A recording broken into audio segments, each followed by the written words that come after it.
तो बेटा 8वीं वालों और थोड़ा सा 9वीं वाले भी सुन ले अगर बैठे हैं तो।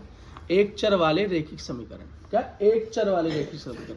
बेटा चर रैखिक समीकरण समझने से पहले हमें यह समझना बहुत जरूरी है कि चर और अचर है क्या।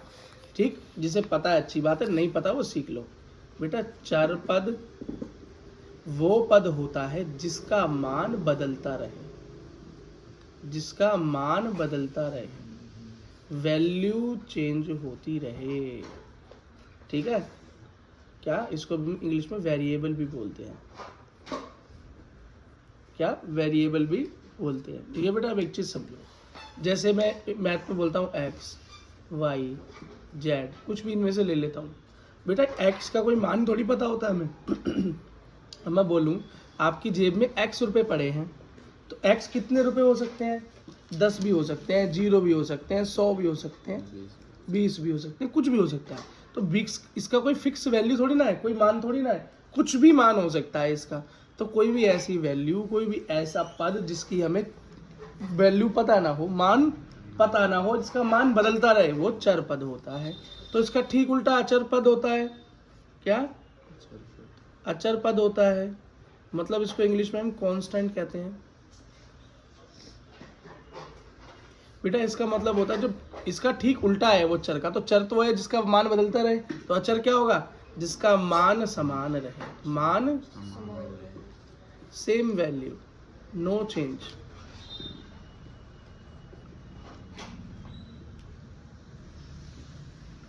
कोई बदलाव ना आए। ठीक, जैसे मैं बोलता हूँ 3 4 5 10, कोई भी नंबर। मैंने बोला मैं आपके जेब में 10 रुपए हैं इस वक्त, जैसे आपके जेब में 10 रुपए हैं, जो मैंने बोला वो सच भी है। क्या वो 5 मिनट में 10 रुपए 20 हो जाएंगे? क्या वो आधे हो जाएंगे? अगर आप खर्च ना करो तो कुछ, वो 10 के 10 ही तो रहेंगे बेटा, है ना। वो वैसे तो वैल्यू 10 हमेशा 10 ही रहेगी। समझ में आया? तो वो क्या है बेटा? हमारा अचर पद है। अब जरा रैखिक समीकरण समझ लो कि किस तरीके का दिखाई देता है। तो बेटा आपकी किताब क्या बताती है, और वो सही बताती है। देखो ये रहा एक रैखिक समीकरण, 2x माइनस 3, 2x माइनस 3, ये एक रैखिक समीकरण है बेटा। क्या है? एक रैखिक समीकरण है।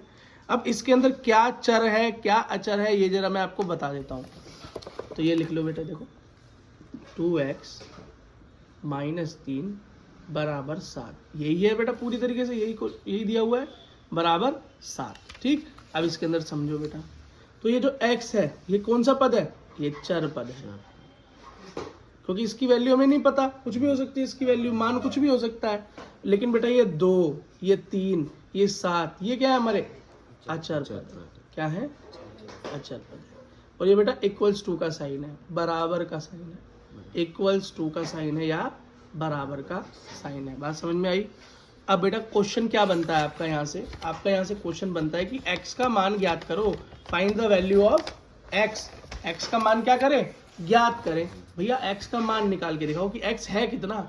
ये जो 2x माइनस 3 बराबर 7 लिखा है, इसमें ये x हमको तो पता नहीं, तो चर पद है। कैसा चर पद है ना? कैसी वैल्यू है? ये चर वैल्यू है, मतलब वेरिएबल है। तो भैया कह रहा है इसका मान ज्ञात करो। तो बेटा ये स्टेप बता रहा हूँ, वो फॉलो करते रहना। एक बार समझ लो कैसे हल करना है, दिक्कत होगी नहीं कभी भी। और आपका कितने नंबर आएंगे? आपके 2 नंबर एग्जाम में पक्के हो जाएंगे। कितने नंबर? 2 नंबर। ठीक, 9th में। ठीक है, तुम्हारे में 2 चर आते हैं, इसमें 1 चर है, तुम्हारे में 2 है, कुछ भी नहीं है।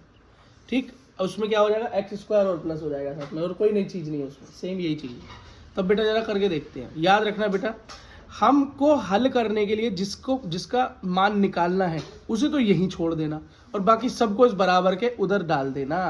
दोबारा बता रहा हूँ, जैसे हमारा 2x माइनस 3 बराबर जब 7 है, तो हमें सिर्फ x का मान ही तो ज्ञात करना है, बाकी सब तो पता ही है मुझे। ये 2 है, ये 3 है, ये 7 है, इसका तो बदलना नहीं मान। x का मान ज्ञात करना है, तो x को यहीं रहने देना, बाकी सबको उधर डाल देना, बराबर के उधर। जो 7 है ना वहाँ पे, 7 के पास भेज देना। लेकिन भेजने का कुछ तरीका होता है, भेजने का कुछ तरीका होता है, याद रखना। जब बेटा किसी को बराबर के उधर भेजा जाए, तो ये मैं आपको सिखा रहा हूँ, ये समझ लेना। ये मान लो बीच में बराबर है, इक्वल्स टू का साइन है, तो अगर कोई चीज यहाँ प्लस की थी और तुमने उधर भेज दी तो वो माइनस हो जाएगी। अगर कोई इधर माइनस थी उधर भेज दी तो उधर प्लस हो जाएगी। अगर वो इधर गुणा थी तो उधर जाके भाग हो जाएगी, और अगर वो इधर भाग थी तो उधर जाके गुणा हो जाएगी। ये बात समझ लेना, ये अंतर आएगा।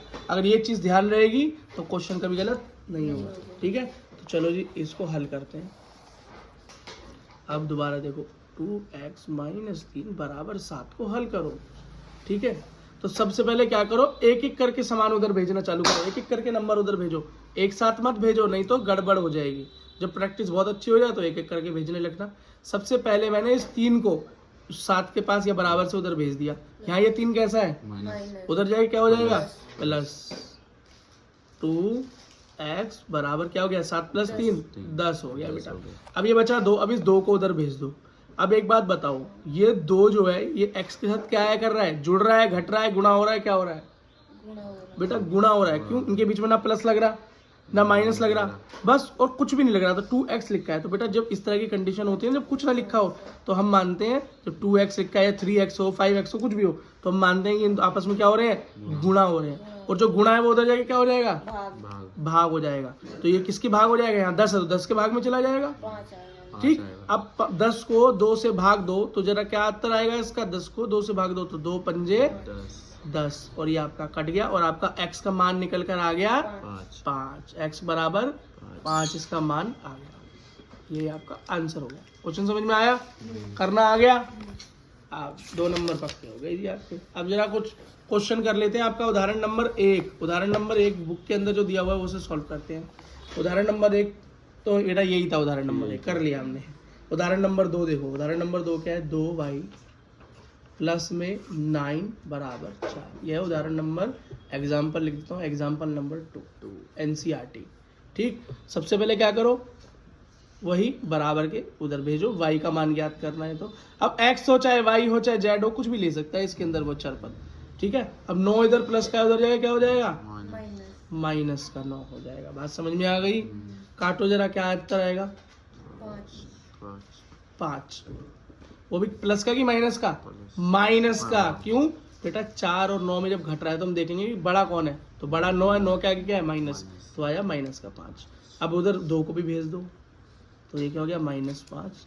2 यहाँ गुणा में उधर जाके भाग में, किसके भाग में, 5/2 के। तो बेटा इसको ज्यादा हल मत करो, इतना ही छोड़ दो, यही आपका उत्तर हो गया। बात समझ में आ गई। उदाहरण नंबर 3 देखो जरा, उदाहरण नंबर 3 क्या है, उदाहरण नंबर 3 को जरा आराम से देखना, ये थोड़ा सा अच्छा क्वेश्चन है। 3 प्लस x+3 5/2 बराबर -3/2। देखो बेटा अभी थोड़ा अपॉन वाला रेशियो वाला क्वेश्चन आ गया, मतलब चैप्टर नंबर 1 में जो पढ़ा था उसका काम आ गया यहाँ पे। सबसे पहले बेटा इस वाले 5 को उधर भेज देंगे, 5/2 को, -3/2 पहले ही वहां पर इंतजार कर रहे हैं। यहाँ प्लस का था 5/2 तो उधर जाके माइनस का 5/2 हो जाएगा। ठीक है, एक चीज याद करो बेटा, हमने क्या सीखा था, कैसे जोड़ते हैं बटे वाले को। जब बेटा नीचे अगर सेम हो तो उसको एक ही बार लिख देते हैं, ऊपर क्या है, -3 -5। ठीक, ये हो गया x/3 बराबर 2। ऊपर क्या हो जाएगा, माइनस माइनस प्लस, तो 3 + 5 8, आंसर और माइनस में आएगा। क्यों, यहाँ बेटा 3 और 5 दोनों में कौन बड़ा है, 5 बड़ा है, और 5 के आगे माइनस है। ठीक, अब एक बात देखो, अब ये देखो 2 8/2 मतलब 8 की भाग 2 से 2, तो क्या आएगा, 8 की भाग 2 से देने पे 4 आएगा, तो 2 चौके 8, ये कट गया। तो आपका आंसर आ गया है बेटा यहाँ पे x/3 बराबर -4। माइनस है तो माइनस तो कहीं जाएगा नहीं। ठीक, अब यहाँ 3 भाग में है, बटे में है तो भाग में है, उधर भेज दो। सब कुछ उधर भेजना होता है बेटा, जिसका मान निकालना सिर्फ वो यहाँ रहेगा। तो यह हो गया x बराबर -4, या भाग में है 3 तो उधर गुणा में हो जाएगा 4 के 4। तो बेटा आपका उत्तर आ गया 4×3=12, वो भी माइनस का, तो x का मान आ गया आपका -12। ये आपका हल हो गया एग्जाम्पल नंबर 3। अब जरा उदाहरण नंबर 4 सीख लो। उदाहरण नंबर 4 क्या है, एग्जाम्पल नंबर 4 क्या दे रखा है, 15/4 -7x बराबर में 9। ठीक है बेटा, इसे हल कर लेते हैं, बहुत आसान है, कोई दिक्कत नहीं है जी। तो बस x वाले को यहीं रखो अभी, है ना, तो -7 का x अभी यहीं रह जाएगा, बराबर में 9 इंतजार कर रहा है, या 15/4 प्लस है उधर जाएगा, क्या हो जाएगा, -15/4। बात समझ में आ गई। ठीक है, देखो बेटा अब जरा इसे हल करो। इसे हल करने के कई तरीके हैं, लेकिन हम अपना आसान तरीका अपनाएंगे, वही जो हमने सीखा है। जिसके नीचे कुछ नहीं होता उसके नीचे 1 मानते हैं। -15/4 तो है ही है। अब बेटा नीचे दोनों अलग अलग हो गए, तो नीचे का क्या करेंगे हम, लघुत्तम समापवर्तक लेंगे। क्या लेंगे, एलसीएम करेंगे। तो 1 और 4 का एलसीएम कर दो, तो ये 2 से कट सकता है, 1 का 1 उतार दो, 2 दूनी 4, 2 एकम 2, तो मेरा एलसीएम क्या आया, 2 दूनी 4 आया। ठीक, तो इसके पूरे के नीचे क्या आ जाएगा, 4 लिखेंगे। तो यहाँ पे आ गया -7x बराबर 9 -15/4। ठीक, अब हम देखते हैं जब एलसीएम आ जाता है तो चेक करते हैं पहले वाले जो नीचे नंबर है मेरा, भागांश जो है हमारा डिनोमिनेटर, उसमें ये जो आंसर मेरा आया है ये 4 कितने नंबर पे आता है, 1 के पाड़े में 4 कितने पे आता है, 4 पे आता है। तो ठीक ऊपर वाले से 4 की गुणा कर देंगे, तो 9 गुणा 4। अब 4 में चेक करो, 4 के पाड़े में 4 कितने पे आता है, 1 पर आता है, तो 4 के ऊपर वाले में ठीक 1 से गुणा कर देंगे। ठीक है बेटा, जिसको ये देखने में अजीब लग रहा है या एक बारी नहीं आता अभी समझ ले, और ज़्यादा समझना चाहता है तो हमारी पुरानी वीडियो देख ले, पिछले फर्स्ट चैप्टर की क्लास के। ठीक, तो ये हो गया मेरा 7x बराबर में 9 चौक 36, 15 एकम 15/4 -7x बराबर 36 में से 15 गया, जल्दी बोलो बेटा कितना आया, 21। ठीक है, अगले नीचे देखो बेटा, और आएगा कैसा, प्लस का कि माइनस का, प्लस का, क्यों 36 बड़ा है, बटे में 4। ठीक, अच्छा बेटा अब आगे करो इसको। अब ये 7 यहाँ गुणा में उधर जाएगा, क्या हो जाएगा, भाग में हो जाएगा। तो x बराबर 21/4, और गुणा में क्या हो जाएगा, 7 गुणा में मतलब भाग में 7 हो जाएगा, किसमें, भाग में 7 हो जाएगा। तो 7 को नीचे लिख सकता हूँ ऐसे।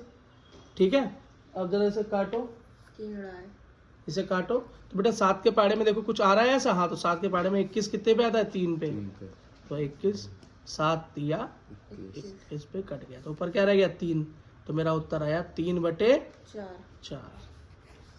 ठीक है बेटा, उदाहरण हो गया।